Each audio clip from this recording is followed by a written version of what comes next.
जोहार आप सभी स्टूडेंट्स का आप सभी के YouTube channel Jharkhand math zone पर मैं सईन चंद्र आप सभी स्टूडेंट्स का स्वागत करता हूं आप सभी के YouTube channel Jharkhand math zone पर। तो प्यारे बच्चों, आप सभी का स्वागत है लेक्चर नंबर 19 में ग्रुप थ्योरी के वीडियो लेक्चर सेशन में। सेमेस्टर 3 के बच्चों के लिए ये वीडियो लेक्चर सेशन चल रहा है और पेपर नंबर 6 है, सभी यूनिवर्सिटीज़ के लिए हैं। और आगे बढ़ते हुए हम लोग आज एग्जाम्पल नंबर 16 को देखेंगे। एग्जाम्पल नंबर 16 को कैसे हम लोग सॉल्व करते हैं, आइए चलिए देखते हैं।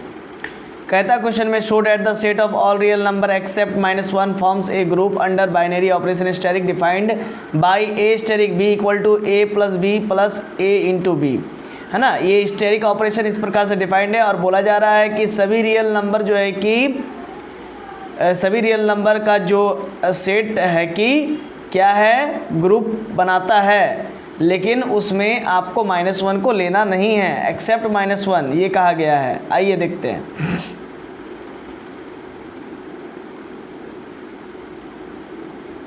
देखिए कैसे इसको प्रूफ करेंगे, ये देखिए। सबसे पहले मान लेंगे let the set of all real numbers except -1, मतलब जितने भी रियल नंबर्स है ना, जितने भी रियल नंबर्स हैं उसमें से -1 को छोड़ करके, है ना, वो जी सेट के इक्वल है। मैं ये मान लूँगा कि जितने भी रियल नंबर का सेट है ना, मतलब कि सेट जी में, मतलब कि जी को मैं सेट मान रहा हूँ, तो जी सेट में मेरा सारा रियल नंबर है लेकिन -1 को छोड़ करके, ठीक है। तो उसी को मैं यहाँ पर लिख दिया हूँ। अब आगे बढ़ते हुए हम ऐसा लिख दिए कि जहाँ पर g बराबर मेरा क्या है, तो सारा रियल नंबर है एक्सेप्ट -1, यहाँ पर लिखा है ना माइनस, यहाँ पर माइनस इन को फिर मैं ब्रैकेट में करली ब्रैकेट लगा करके -1। इसका मतलब होता है कि रियल नंबर में से -1 को सिर्फ हटा देना है ना। इसको पढ़ते हैं कि ऑल रियल नंबर्स एक्सेप्ट, ये जो आपको माइनस बीच में दिख रहा है इसको पढ़ते हैं except all real numbers except -1, ठीक है ना। ये हो गया। अब आगे देखिए क्लोजर लॉ को सेटिस्फाइड देखते हैं कर रहा है कि नहीं। ए भी कोई बिलोंग करता है जी में, कोई जो है कि रियल नंबर है लेकिन -1 नहीं है, ओके, ए बी। तो उस समय ए स्टेरिक बी का वैल्यू आपका A plus B plus A B होगा, आप देख सकते हैं दिया हुआ है, ठीक है। और एक बात यह है कि कोई भी दो रियल नंबर को, जैसे कि ए एक रियल नंबर है बी एक रियल नंबर है, ए इंटू बी मल्टीप्लाई करेंगे तो वो भी एक रियल नंबर होगा। तो रियल नंबर को ऐड करने पर क्या होता है, वो रियल नंबर ही रहता है, इसीलिए वो जी सेट में बिलोंग करेगा, ठीक है। लेकिन यहाँ पर याद रखिएगा ए और बी आपको कभी भी -1 लेना नहीं है, because adding of any two real numbers always gives real number, बगल में लिख दीजिएगा। अब एसोसिएटिव को देखेंगे कि प्रूफ करता है, शो करता है कि नहीं, एग्जिस्ट करता है कि नहीं। यहाँ पर ए बी सी कोई तीन जो है कि रियल नंबर है, ऐसा है कि -1 वो नहीं है, तो उस केस में ए asterisk B bracket of asterisk C ये किसके बराबर होगा, A asterisk B bracket asterisk C. LHS ले लेते हैं, ए asterisk B asterisk C bracket ले लेते हैं। तो ध्यान दीजिएगा जो हम लोग को रूल दिया उसी रूल के अकॉर्डिंग हम लोग चलेंगे। ए स्टेरिक बी का वैल्यू दिया हुआ A plus B plus A B, question में दिया हुआ देख सकते हैं आप, है ना। तो अकॉर्डिंग टू दिस हम लोग यहाँ पर लिखेंगे सबसे पहले एलएचएस वाला पार्ट में बी स्टेरिक सी को बी प्लस सी प्लस बी सी, ठीक है। According to this rule a asterisk b equal to a plus B plus A b. जैसे यहाँ पर ध्यान दीजिए ए के जगह पर यहाँ पर आपका बी है और सी बी के जगह पर यहाँ पर सी है, ठीक है। देखिए तो उसी के अकॉर्डिंग बी प्लस सी प्लस बी सी लिख दिए। आप एक काम कीजिए, कॉपी में लिखते हुए आगे बढ़िए तो आपको जल्दी समझ में आएगा, है ना। तो ये हो गया। अब एक काम कीजिए, इस पूरे ए को इस ए को ए मानिए, है ना, और इस पूरे b plus c b c को, इस पूरे बी प्लस सी प्लस बी सी को आप बी मानिए। तो उस केस में क्या होगा, ए और ये प्लस बी, ए प्लस बी और ए इंटू बी, बी बोले तो बी प्लस सी, है ना, बी प्लस सी प्लस बी सी, मतलब according to this rule A plus B plus A B, है ना। अब आगे देखिए हमारा आंसर आया a plus B plus C plus B C plus a into B A B plus a into A C A into C A C plus a into B into C A B C. तो answer में हम लिखेंगे a plus B plus C plus A B plus B C plus a C plus A B c. हो गया। Associativity को भी देखा है, यहाँ पर फॉलो हो गया। अभी कहाँ देखे कि फॉलो हो गया। अभी LHS वाला पार्ट को प्रूफ लाए हुए हैं। अगर RHS वाला पार्ट भी यही आता है तो फिर कहेंगे एसोसिएटिव है। देखिए RHS वाला पार्ट में ए स्टेरिक बी स्टेरिक सी था, देख सकते हैं ए स्टेरिक बी स्टेरिक सी। तो ए स्टेरिक बी ले लिए, इसका मतलब a plus B plus A b दिया हुआ था और स्टेरिक सी। अब इस पूरे जो है कि ध्यान दीजिएगा, इस पूरे a plus B plus A b को हम a मानेंगे, ठीक है ना। इस पूरे a plus B plus A b को, है ना, हम लोग क्या मानेंगे, a मानेंगे। ओके, और c को b मानेंगे। तो ये पूरा हमने a लिख दिया, a के बदले a plus B plus A b, मतलब ये पूरा a हो गया। अब प्लस b बोले तो c हो गया। अब plus a into b, a का value a plus B plus A B और इंटू बी का वैल्यू c। तो आंसर आया a plus B plus c और plus A B plus a C plus B C plus A B c. इसको बढ़िया से सजा लेंगे तो a plus B plus c और a B plus B C plus a C plus A B c. LHS और RHS बराबर हो गया, तो यहाँ पर लिख सकते हैं therefore a asterisk b asterisk c equal to a asterisk b asterisk c। अब existence of identity of G, existence of identity of G देखेंगे, मतलब जी में आइडेंटिटी एग्जिस्ट करता है कि नहीं, हम ये चीज़ देखेंगे। तो सबसे पहले मान लेंगे let e be the identity element. मान लेंगे कि ए में क्या ऐसा मल्टीप्लाई करेंगे, है ना, दाएं से, और ए में ऐसा क्या मल्टीप्लाई करेंगे बाएं से, जिससे कि मेरा ए ही रहे, ए में कोई बदलाव नहीं आए, तो वो हम ई को मल्टीप्लाई करेंगे। तो आइए आगे बढ़ते हैं, क्योंकि अभी तो हम लोग इसको डिफाइन नहीं कर सकते हैं कि ई के जगह पर क्या होगा। क्यों? क्योंकि यहाँ पर स्टेरिक है, स्टेरिक कोई भी ऑपरेशन हो सकता है, एडिशन डिवीजन मल्टीप्लिकेशन कुछ भी हो सकता है, सब्ट्रैक्शन कुछ भी हो सकता है। तो अभी मालूम नहीं है, तो ई का वैल्यू हम लोग अभी बता नहीं सकते हैं। लेकिन अभी जस्ट हम बोल दिए कि ए में ई को ऑपरेट करेंगे, है ना, बाय द ऑपरेशन स्टेरिक, और ई में फिर ए को ऑपरेट करेंगे बाय द ऑपरेशन स्टेरिक, तो हमको ए मिलेगा। बस ये हम कह रहे हैं। तो आगे देखिए कि ई का वैल्यू क्या होगा, वो बाद में पता चलेगा। तो according to a asterisk b जो रूल था, आप देख सकते हैं ए स्टेरिक बी का जो रूल था, A plus B plus A B, उसी रूल को यहाँ पर लगा के आगे बढ़ेंगे। ए स्टेरिक ई है तो उसको हम लिखेंगे ए प्लस ए ई, है ना, और ई स्टेरिक ए को लिखेंगे ई प्लस ए, और इसको किसके बराबर होना चाहिए, तो ए के बराबर होना चाहिए। तो हम यहाँ पर ई को कॉमन ले लेते हैं और 1 प्लस ए आ जाएगा दोनों तरफ, यहाँ पर a कॉमन आएगा RHS तरफ और 1 प्लस ई आ जाएगा। तो ये तभी संभव है, समझिए बात को, तो ये तभी संभव है कि मेरा जो किसके बराबर आ जाए, a के बराबर आ जाए, है ना, मतलब मेरा a ही रहे। तो उसके लिए एक कैसे होगा, तो ई का वैल्यू 0 पुट कर देंगे। आप देखिए दोनों तरफ LHS RHS दोनों तरफ देखिए, ई का वैल्यू जैसे ही 0 पुट कर रहे हैं, देखिए ई का वैल्यू जैसे ही 0 पुट कर रहे हैं तो दोनों तरफ मतलब मेरा ए आ रहा है। यहाँ पर देखिए, यहाँ पर ई का वैल्यू 0 पुट करेंगे तो ये पूरा खत्म हो जाएगा, यहाँ पर ई का वैल्यू 0 पुट करेंगे तो ये खत्म हो जाएगा, ई का वैल्यू 0 पुट करेंगे ये खत्म हो जाएगा, सिर्फ ए बचेगा इधर।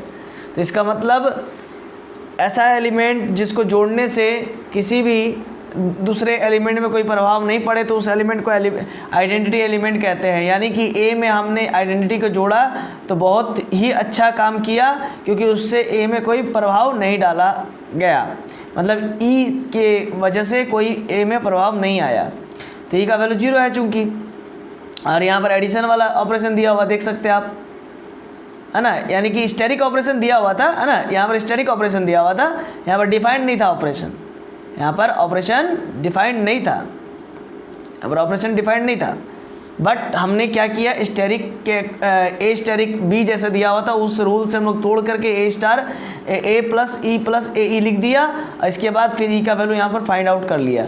और एक बात है कि पहले देख लीजिए जी क्या है, जी तो रियल नंबर का सेट है। यहाँ पर देखिए लिखा हुआ so that the set of all real numbers except -1। तो यहाँ पर हमने मान लिया कि जी जो है कि रियल नंबर का सेट है, उसमें -1 नहीं होगा सिर्फ, तो -1 नहीं है तो कोई दिक्कत नहीं है ना, 0 तो है यहाँ पर कन्फर्म है, यानी कि आइडेंटिटी एग्जिस्ट कर गया। अब एग्जिस्टेंस ऑफ इनवर्स को देखेंगे, ए बिलोंग कर रहा है जी में, है ना, and let B be the inverse of A, और मान लेंगे कि बी जो है कि इनवर्स है ए का, ठीक है। तो उस केस में अगर बी ए का इन्वर्स है तो हर हालत में ए को अगर बी से मल्टीप्लाई करेंगे तो हमको आइडेंटिटी ही मिलना चाहिए, यानी कि बी जो है कि इन्वर्स हो जाएगा ए का, है ना। तो क्या हो जाएगा, B is the inverse of A हो जाएगा। अगर ऐसा हो रहा है तो आइडेंटिटी आ रहा है तो चलिए ए स्टार एक बी और बी स्टार एक ए को हम लोग सॉल्व करते हैं। तो ए स्टार एक बी का मतलब होता है A plus B plus A B, और बी स्टार एक ए का मतलब होता है B plus A plus B A. और यहाँ पर बी कॉमन लेंगे एल एच एस तरफ, आर एच एस तरफ ए कॉमन लेंगे, आर एच एस तरफ ए कॉमन लेंगे, एल एच एस तरफ बी कॉमन लेंगे, ठीक है, L H S R H S. अब यहाँ पर हम एक काम करते हैं कि आइडेंटिटी तो पहले ही में हमको आ चुका है 0, तो ई का वैल्यू अगर 0 पुट करते हैं तो मुझे पता चलेगा कि बी का वैल्यू क्या होगा एक्चुअली में। अभी तो हमने मान लिया कि बी जो है कि ए का इन्वर्स है ना, मान लिया, लेकिन बी का वैल्यू तो होगा क्या, तो बी का वैल्यू तो यहाँ से कॉमन आ जाएगा, देखिए -a/1 + a। अब देखिए कि बी जो है कि मेरा ए के चेहरे पर आ गया है, बी क्या है तो ए के चेहरे पर आ गया है। आइए आगे बढ़ते हैं, यानी कि हम लोग it is possible when b = -a/1 + a which is inverse of a, यानी कि -a/1 + a यानी कि b ही है ना, ये क्या है, इनवर्स है a का, है ना। Hence and it is belongs to a, it is belongs to g, और साथ ही साथ -a/1 + a जो है कि बिलोंग करेगा भी g में। क्यों, क्योंकि a तो एक रियल नंबर है, यहाँ पर देखिए कन्फर्म, यहाँ पर ए तो बिलोंग कर रहा है जी में, और जी क्या है, रियल नंबर का सेट है, सिर्फ -1 नहीं होना चाहिए उसमें। तो यानी कि ए तो रियल नंबर का सेट है, तो ऊपर वाला भी रियल नंबर और नीचे वाला ए रियल नंबर, तो माइनस भी मल्टीप्लाई कर देते तो भी रियल नंबर रहता है, और ए में अगर हम ऐड कर देंगे 1 तो भी वो रियल नंबर ही रहेगा। इसका मतलब -a/1 + a ये रियल नंबर है। तो यानी कि b = -a/1 + a बिलोंग कर रहा है जी में, है ना, क्या कर रहा है, बिलोंग कर रहा है जी में, रियल नंबर। दज ऑल 4 पोस्टुलेट्स आर सेटिस्फाइड, तो यानी कि एग्जिस्टेंस ऑफ ये पहले तो क्लोजर लॉ सेटिस्फाइड किया, फिर एसोसिएटिव लॉ सेटिस्फाइड किया, फिर आपका एग्जिस्टेंस ऑफ आइडेंटिटी सेटिस्फाइड किया और एग्जिस्टेंस ऑफ इनवर्स सेटिस्फाइड किया। इसीलिए हम लोग कह सकते हैं that all 4 postulates are satisfied, therefore the algebraic structure G, asterisk is a group under binary operation star, ठीक है। आइए आगे बढ़ते हैं, कम्यूटेटिविटी को देखेंगे। ए बी बिलोंग कर रहा है जी में, तो ए स्टार एक बी और बी स्टार एक ए आपस में बराबर होना चाहिए, यानी कि हम लोग LHS ले लेंगे, A star B a + b + ab, equation number 1 हो गया। ए बी स्टार एक ए बी + a + ab हो गया, इसको घुमा के लिख सकते हैं a + b + ab, तो इक्वेशन नंबर 1 और इक्वेशन 2 हासिल हो जाएगा। अब फ्रॉम 1 और 2 दोनों का दोनों बराबर है, LHS RHS बराबर है, हेंस द बराबर भी हो गया, यानी कि कम्यूटेटिव हो गया, विच इज कम्यूटेटिव, है ना। Therefore the set of real number except -1, set of real number जो है कि जी है और एक्सेप्ट -1, -1 नहीं होना चाहिए, that is which is commutative, और ये क्या हो गया, कम्यूटेटिव हो गया। Hence the abelian structure g asterisk is an abelian group, तो जी स्टेरिक भी क्या है, अबेलियन ग्रुप है अंडर बाइनरी ऑपरेशन स्टेरिक। चलिए प्रूफ हो गया, अब आगे बढ़ते हैं। एग्जाम्पल नंबर 17 देखिए, और ये लास्ट एग्जाम्पल है इस टाइप का, इसके बाद टाइप 3 स्टार्ट होगा। मान लेंगे let g be the set of all those ordered pair a b. देखिए यहाँ पर समझिएगा, मान लिया कि जी कोई एक सेट है ना, और ये सभी ऑर्डर्ड पेयर ए बी का सेट है, जितना भी ए बी टाइप का एलिमेंट मिलेगा जो कि रियल नंबर्स है, तो वो सभी का सभी जो है कि जी जो है कि सेट है, फॉर विच ए यहाँ पर 0 नहीं होना चाहिए एंड डिफाइंड इन जी, और ए 0 नहीं होना चाहिए, और कहाँ पर डिफाइंड होना चाहिए, तो जी में डिफाइंड होना चाहिए। ए बाइनरी ऑपरेशन, ये सर्कल के बीच में बिंदु है, ठीक है, एज फॉलोज, ये बाइनरी ऑपरेशन है, ठीक है ना। तो ए बी ऑर्डर्ड पेयर के साथ जो बाइनरी ऑपरेशन है सी डी का, है ना, और यहाँ पर समझने वाली बात है। तो ये इसका आंसर क्या आ रहा है, तो देखिए ए को सी के साथ मल्टीप्लाई किया गया है, यानी कि पहला को दूसरे, पहला नंबर को पहले ऑर्डर्ड पेयर का पहला नंबर को दूसरे ऑर्डर्ड पेयर के पहले नंबर से मल्टीप्लाई किया गया, फिर क्या हो गया, according to this rule comma आया बी को, मतलब कि पहले ऑर्डर्ड पेयर के एलिमेंट के दूसरे एलिमेंट को डी के साथ सी के साथ मल्टीप्लाई किया गया, मतलब पहले एलिमेंट से मल्टीप्लाई किया गया, और फिर प्लस फिर डी, सिर्फ डी को रख दिया गया, मतलब कि दूसरे एलिमेंट को वहाँ पर रख दिया गया। तो ऐसा ही आपको दिखलाना है कि सारा का सारा ऐसा ही फॉलो करता है। Examine whether g is a group, हमको एग्जामिन करना है कि जी ग्रुप है with the composition asterisk, asterisk नहीं, ये सर्कल में लगा करके बिंदु है। तो ये भी जो है कि क्या है, ग्रुप है, ये भी हमको प्रूफ करना पड़ेगा। तो मान लेंगे लेट यू बराबर कोई ए बी ऑर्डर पेयर है, अब वी बराबर सी डी कोई ऑर्डर पेयर है, डब्ल्यू बराबर ई एफ कोई ऑर्डर पेयर है, देन यू भी डब्ल्यू जरूर बिलोंग करेगा जी में, क्योंकि ये सभी के सभी ऑर्डर पेयर बना रहा है ए बी टाइप का। आगे बढ़ते हैं।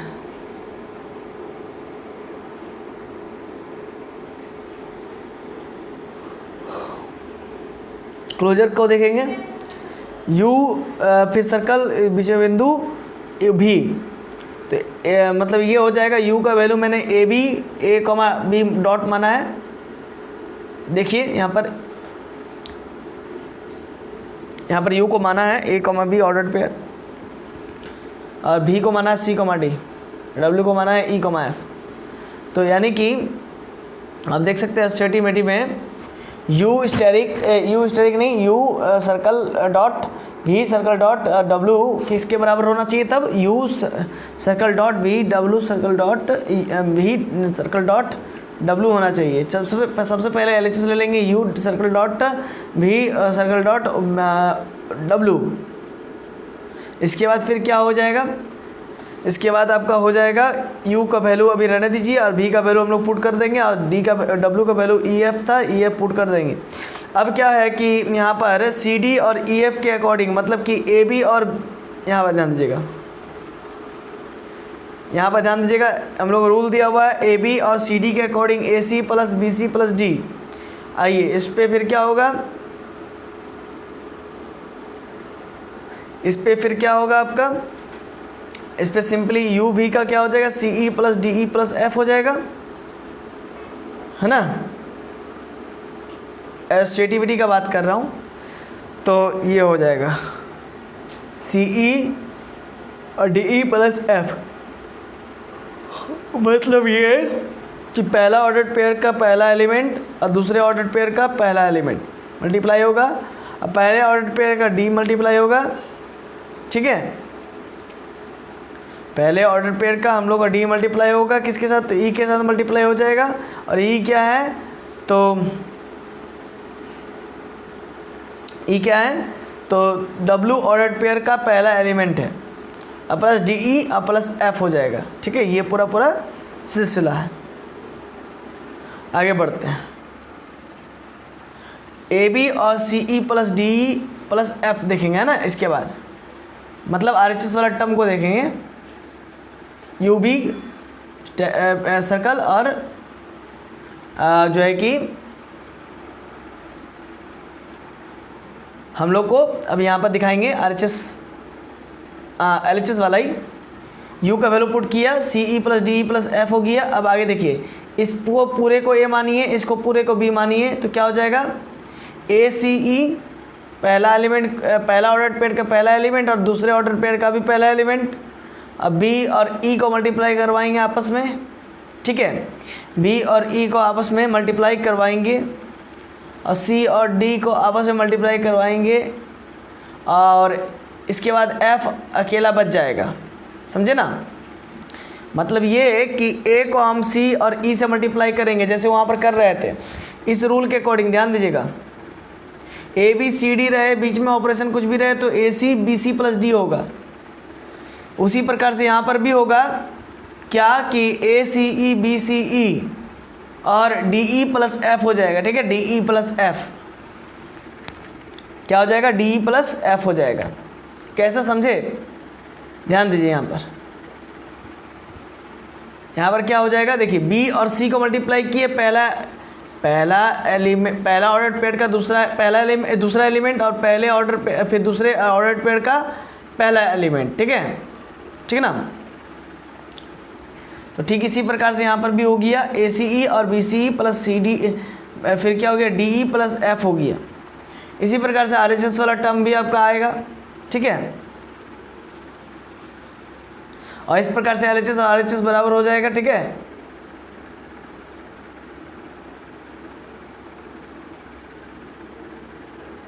एग्जिस्टेंस ऑफ आइडेंटिटी को देखेंगे, जी कोई अगर सेट है तो मान लेंगे u बराबर a b belongs to g, तो that is u operation e equal to e operation u equal to क्या आना चाहिए, ई आना चाहिए। यू का value a operation a order pair b था, और इसके बाद फिर यू का वैल्यू ए कमा बी था। इट इज़ पॉसिबल, ये संभव है तभी जब एक्स का वैल्यू 1 रहे और वाई का वैल्यू 0 रहे, है ना, ये संभव है। मतलब ये बोलना चाह रहा है कि मेरा जो आंसर है, ठीक है ना, मतलब ए बी में हम क्या मल्टीप्लाई करें, है ना, दाएं से, और ए बी में क्या मल्टीप्लाई करें बाएं से, जिससे कि मेरा वैल्यू चेंज ही ना हो। तो ये तभी हो जाएगा जब हम लोग क्या करेंगे, ई का वैल्यू 1,0 लेंगे।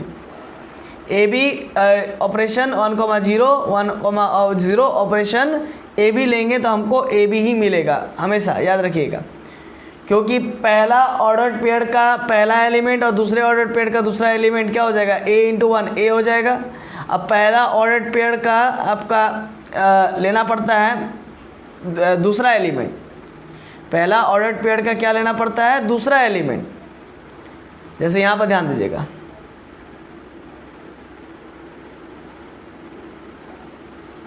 देखिए पहला ऑर्डर पेयर का ए बी और सी डी में देखिए, पहला ऑर्डर पेयर का ए लिया, दूसरा ऑर्डर पेयर का सी लिए, है ना, दूसरा एलिमेंट पहला एलिमेंट। और फिर पहला ऑर्डर पेयर का बी लिया और दूसरा ऑर्डर पेयर का क्या लिए, सी लिए, यानी कि पहला एलिमेंट दूसरा पहला, और फिर क्या कर दिए, प्लस डी कर दिए, ठीक है ना। इस प्रकार से इसको ही बनाएंगे। देखिए हमने u का वैल्यू ए बी रखा, अब पहला ऑर्डर पेयर का वैल्यू क्या है, a है ना, दूसरा ऑर्डर पेयर का वैल्यू क्या है, तो सी ई है, तो ए सी ई हो जाएगा। फिर पहले ऑर्डर पेयर का वैल्यू क्या है, सेकेंड एलिमेंट क्या है, तो b है, तो b हो गया। अब दूसरे ऑर्डर पेयर का पहला एलिमेंट क्या है, तो सी ई है, तो सी ई हो जाएगा। अब बाकी बात जो बचा सो लिख देंगे, डी प्लस एफ। यही तो पूरा प्रोसेस था। इसी प्रकार से RHS भी आप कर लोगे, मुझे विश्वास है।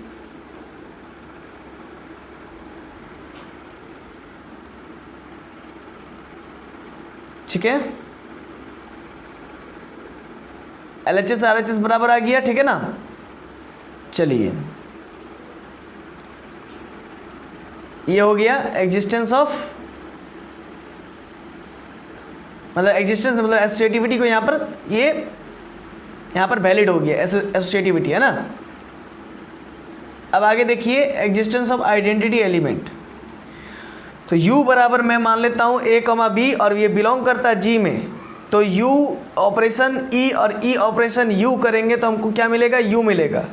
तो u का वैल्यू मुझे, मतलब u मेरा क्या है, तो u मेरा a, b है जो कि g का एलिमेंट है ना। और यहाँ पर a, b में हम क्या ऑपरेट करें जिससे कि मुझे उसमें कोई बदलाव नहीं मिले, तभी तो मैं कहूँगा वो एलिमेंट उसका आइडेंटिटी एलिमेंट है, यानी कि सेट जी का आइडेंटिटी एलिमेंट। तब तो हम कहेंगे ई मेरा आइडेंटिटी एलिमेंट है सेट जी का।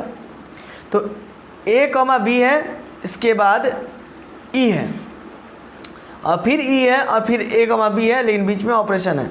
तो मैं 1 और 0 ले लूँ, आइडेंटिटी को 1, 0 ले लूँ, तो फिर क्या होगा, पहला का पहला a इंटू वन a, ठीक है, याद रखिएगा, a इंटू 1 a।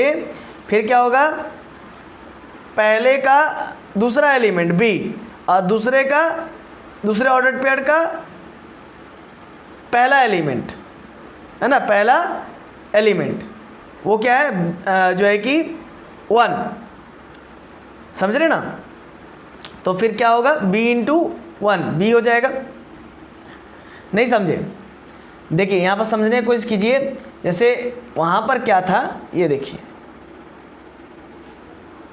इस जगह पर क्या था, आपका ए बी और सी डी था, तो a इंटू सी हुआ, और फिर क्या हुआ, बी सी प्लस डी, ठीक है, a इंटू सी, यानी कि पहला एलिमेंट, पहला ऑर्डर पेयर का पहला, आप लिख के कीजिएगा। तो आप ये चीज़ आप लिख लीजिए, आप पहले ए बी ब्रैकेट में स्मॉल ब्रैकेट और ऑपरेशन, फिर सी डी इक्वल टू, ये चीज़ आप लिख लीजिए पहले, ये चीज़ आप लिख लीजिए, है ना, लिख लिए। अब इस चीज़ को यहाँ से कंपेयर कीजिएगा, है ना, तो आपको समझ में आ जाएगा। ये जो मैंने किया यहाँ पर ए बी, यू के जगह पर ए कॉमा बी है और ई के जगह पर आप क्या लिखिएगा 1,0। इसके बाद करके देख लीजिएगा, आपको ए बी ही मिलेगा, है ना।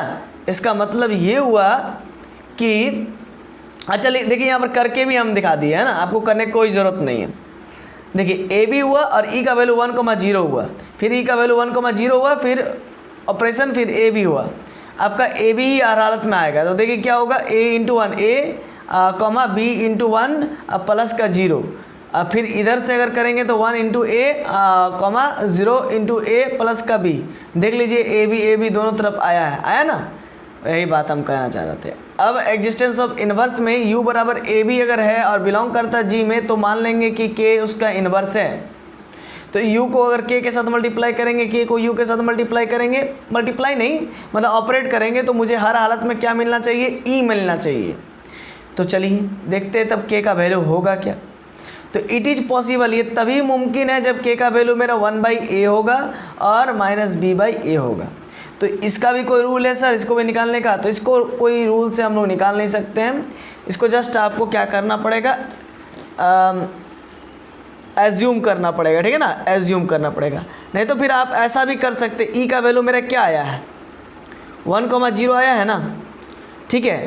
तो क्या हो जाएगा 1/a, है ना। अगर मान लीजिए डिवाइड में भी ले जाते हैं, लेकिन एक तो बात यहाँ पर है बाबू कि आपको ये चीज़ को करना पड़ेगा, मतलब k का वैल्यू अपने सिलेक्ट करना पड़ेगा 1/a -b/a, है ना, जो कि बिलोंग करेगा g में। क्यों बिलोंग करेगा g में? क्योंकि आप देखो बढ़िया से तो ये a, b के फॉर्म में ही है ना। अब चलिए एक और हम आपको इसको समझा देते करके कि इसको क्यों लिए, k का वैल्यू हम ऐसा क्यों लिए, मतलब k को ही हम u का यूनिवर्स क्यों माने। आइए देखते हैं। तो देखिए मैं क्या कर रहा हूँ कि a भी हुआ और k के जगह पर मैंने 1/a और -b/a लिख दिया, ठीक है, दोनों तरफ k का वैल्यू 1/a और कॉमा -b/a, फिर ऑपरेशन, फिर a कॉमा b, ठीक है। तो अब देखिए बढ़िया से क्या हो गया, according to the given rule, है ना, according to the given rule क्या था, गिवन रूल था आपका, क्या था गिवन रूल? गिवन रूल था क्वेश्चन नंबर 17 ना, एक मिनट। गिवन रूल क्या था, A comma B ordered pair, फिर ऑपरेशन, फिर C comma D equal to ordered pair में equal to A C plus B C plus D. वो चीज़ को एक बार लिख लीजिए फिर से। अब मैं k के जगह पर 1/a रख रहा हूँ और जो है कि 1/a कॉमा -b/a रखा हूँ। और गौर से देखिए a कॉमा b के जगह पर a कॉमा b है और ऑपरेशन है कुछ, इसके बाद फिर क्या c कॉमा d के जगह पर c के जगह पर 1/a और d के जगह पर -b/a है। अब क्या होगा ध्यान से देखिएगा, अब a को 1/a से मल्टीप्लाई करेंगे, फिर b को 1/a से मल्टीप्लाई करेंगे, फिर प्लस, फिर -b/a करेंगे, ठीक है ना। क्यों ऐसा हुआ समझ में आ गया, आया कि नहीं आया? सिंपली हम लोग a इंटू पहले क्या करते हैं, c करते हैं। तो a और c के जगह पर है क्या, a और c के जगह पर क्या 1/a है, तो मल्टीप्लाई किए। फिर क्या करते हैं, तो b के जगह पर कौन है, तो b है खुद, और c के जगह पर कौन है, तो bc करते हैं ना, 1/a c के जगह पर है। अब फिर क्या करते हैं, d करते हैं प्लस d, तो d के जगह पर -b/a है, तो रख दी। और ये अब देखिए 1/0 के बराबर आएगा, बढ़िया से देखिए, प्लस b/a और -b/a कट के क्या हो जाएगा, 0 हो जाएगा, और a कट के 1 हो जाएगा, तो 1,0 आया। यानी कि k क्या है, इनवर्स है u का। ठीक इसी प्रकार से आप इसको इधर से भी कर सकते हैं, जैसे LHS तरफ से हमने बनाया। अब k ऑपरेशन, जैसे k का वैल्यू 1/a और -b/a है ना, कॉमा दे करके, तो इसको लेट किए। अब इसको भी सॉल्व कीजिएगा तो आपका वही आएगा 1,0। इसीलिए जो है कि यहाँ पर आप देख सकते हो कि ये प्रॉपर्टी को भी एग्जिस्टेंस ऑफ इनवर्स भी सेटिस्फाइड कर गया, तो चारों का चारों प्रॉपर्टीज को सेटिस्फाइड कर गया। इसी वजह से हेंस जी कॉमा ऑपरेशन ओ बीच में डॉट, है ना, इज ए ग्रुप, ये ग्रुप हो गया, ठीक ना। तो ये क्या हो गया, ग्रुप हो गया। और एक बात ये है कि स्टेरिक एक होता है ऑपरेशन, ठीक है ना, एक एडिशन होता है, एक मल्टीप्लिकेशन होता है, ठीक है ना, ऐसा कुछ होता है, तो बहुत सारे टाइप का होता है। लेकिन ये जो गोल करके है, फिर बीच में एक ऑपरेशन दिया हुआ है, तो इस ऑपरेशन का क्या नाम है आप लोग कमेंट में बताइएगा। अब चेक करें कम्यूटेटिविटी को, अगर है तो फिर अबेलियन हो जाएगा। u बराबर हमने a, b माना है ऑर्डर्ड पेयर और b बराबर c, d ऑर्डर्ड पेयर माना है, तो u ऑपरेशन v और v ऑपरेशन u करेंगे तो दोनों हालत में बराबर आना चाहिए। तो चलिए LHS ले लेते हैं, u ऑपरेशन v करते हैं तो u का वैल्यू a, b फिर ऑपरेशन c, d, मतलब u का वैल्यू a, b है और ऑपरेशन c, d, तो क्या हो जाएगा ac plus bc plus d होगा ना। अब एक काम कीजिए, a का वैल्यू 1 रखिए, c का वैल्यू 3 रखिए और b का वैल्यू 2 रखिए और c का वैल्यू 3 रख ही दिए और d का वैल्यू 4 रखिए। कट कुट करके कैलकुलेशन करके 3, 10 आएगा। बट RHS में अगर देखा जाए तो भी, इसको समझने के लिए मैं ऐसा करवा रहा हूँ आपसे, भी ऑपरेशन कुछ है गोल करके और डॉट है फिर u है, c, d है फिर v के जगह पर और u के जगह पर a, b। अब इसको सॉल्व करेंगे तो क्या आएगा c इंटू a, ठीक है, और फिर क्या आएगा d इंटू a da और प्लस b का वैल्यू b हो जाएगा। अब एक काम कीजिए, c का वैल्यू 3.1 रख दीजिए और a का वैल्यू c का वैल्यू 3 रख दीजिए और a का वैल्यू 1 रख दीजिए और फिर d का वैल्यू 4 रख दीजिए और a का वैल्यू क्या रख दीजिए 1 रख दीजिए और b का वैल्यू 2, तो 3 + 4 + 2 मतलब 4, 3, 7। यहाँ पर ध्यान दीजिएगा, ये 4, 3, 7 जोड़ना नहीं, पूरा नहीं जोड़ना है, 3 हुआ तो 3, आपका क्या हो गया 4 और 2 6 हो गया ना। 3 इंटू 1 तो 3 हो गया, वो पॉइंट नहीं है, इंटू है ना। 3, कितना हो गया 6 हो गया, ठीक है ना। और यहाँ पर आप देख सकते हो, यहाँ पर आया था मेरा LHS तरफ 3, 10 और सेम वैल्यू को रखे है ना, तो भी मेरा जो है कि 3, 10 नहीं आया दोनों तरफ, यानी कि ये दोनों अनइक्वल है। अब अनइक्वल है तो फिर अबेलियन तो नहीं हो सकता, तो hence generally A B operation फिर बीच में dot C D ordered pair is not equal to C D operation ordered paired, है ना, फिर ए बी है। देयरफॉर द गिवन सेट, या फिर ऐसे भी लिख सकते हैं therefore the set of G is not an abelian group, इसीलिए set of G abelian group नहीं है ना। तो दज बाइनरी ऑपरेशन, ये जो ये क्या है, ये बाइनरी ऑपरेशन और इसका नाम क्या है पता कीजिएगा। सर्कल करके फिर बीच में डॉट दे रहे हैं, ठीक है। तो ये जो है कि ये ग्रुप नहीं हो सकता, यही इसमें बताने का कोशिश किया गया है, ठीक है। अब लेक्चर 17 भी ख़त्म हो गया, तो चलिए जोहार आप सभी का, मिलते हैं नेक्स्ट वीडियो लेक्चर में। तब तक के लिए खुश रहिए, पढ़ते रहिए, धन्यवाद। और नेक्स्ट वीडियो लेक्चर में हम लोग जो है कि टाइप 3 स्टार्ट करेंगे, है ना, टाइप 3 रूट्स ऑफ यूनिटी। अब बहुत इंपॉर्टेंट चीज़ है। चलिए रखते हैं, आज के क्लास यहीं पर समाप्त करते हैं।